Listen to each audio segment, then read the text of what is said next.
হে মা দুর্গা দোষ বিহারিণী, তুমি মুক্তিদায়িনী। তোমার আশীর্বাদে পেয়েছি আমি এই অলৌকিক দৈবিক পাথাখানি, সর্বরোগের মহৌষধি। তাই মগ্ন আছি জনসেবায়, অহরহ দিবারাত্রি পাথা বিতরণে।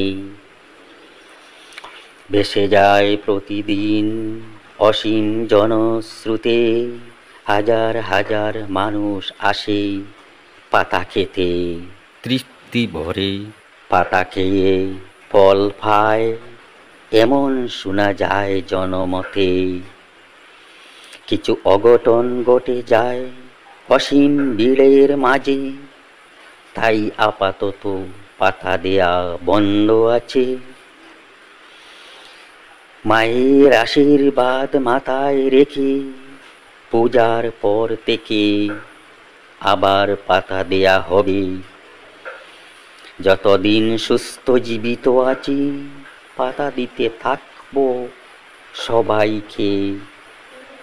মা দুর্গা যেন এই আশীর্বাদ করেন আমাকে।